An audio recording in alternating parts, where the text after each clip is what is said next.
Épître de Jacques chapitre 2. Mes frères, que votre foi en notre glorieux Seigneur Jésus-Christ soit exempte de toute acception de personne.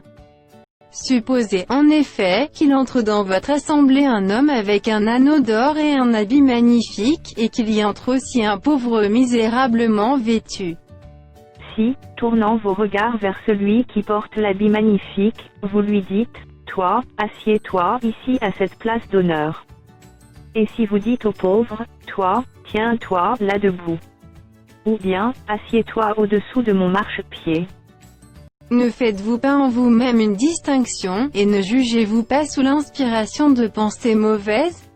Écoutez, mes frères bien-aimés, Dieu n'a-t-il pas choisi les pauvres aux yeux du monde, pour qu'ils soient riches en la foi, et héritiers du royaume qu'il a promis à ceux qui l'aiment? Et vous, vous avilissez le pauvre. Ne sont-ce pas les riches qui vous oppriment, et qui vous traînent devant les tribunaux? Ne sont-ce pas eux qui outragent le bon nom que vous portez? Si vous accomplissez la loi royale, selon l'Écriture, tu aimeras ton prochain comme toi-même, vous faites bien. Mais si vous faites exception de personne, vous commettez un péché, vous êtes condamnés par la loi comme des transgresseurs. Car quiconque observe toute la loi, mais pêche contre un seul commandement, devient coupable de tous. En effet, celui qui a dit, « Tu ne commettras point d'adultère », a dit aussi, « Tu ne tueras point ». Or, si tu ne commets point d'adultère, mais que tu commettes un meurtre, tu deviens transgresseur de la loi. Parlez et agissez comme devant être jugés par une loi de liberté. Car le jugement est sans miséricorde pour qui n'a pas fait miséricorde. La miséricorde triomphe du jugement. Mes frères, que sert-il à quelqu'un de dire qu'il a la foi, s'il n'a pas les œuvres? La foi peut-elle le sauver?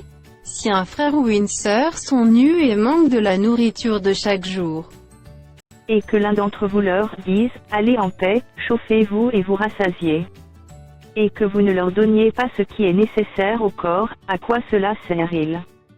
Il en est ainsi de la foi, si elle n'a pas les œuvres, elle est morte en elle-même. Mais quelqu'un dira, « Toi, tu as la foi, et moi, j'ai les œuvres.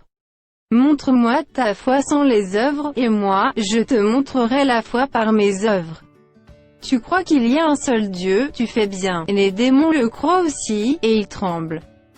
Veux-tu savoir, ô homme vain, que la foi sans les œuvres est inutile? Abraham, notre père, ne fut-il pas justifié par les œuvres, lorsqu'il offrit son fils Isaac sur l'autel? Tu vois que la foi agissait avec ses œuvres, et que par les œuvres la foi fut rendue parfaite. Ainsi s'accomplit ce que dit l'Écriture. Abraham crut à Dieu, et cela lui fut imputé à justice, et il fut appelé ami de Dieu. Vous voyez que l'homme est justifié par les œuvres, et non par la foi seulement. Rahab la prostituée ne fut-elle pas également justifiée par les œuvres, lorsqu'elle reçut les messagers et qu'elle les fit partir par un autre chemin? Comme le corps sans âme est mort, de même la foi sans les œuvres est morte.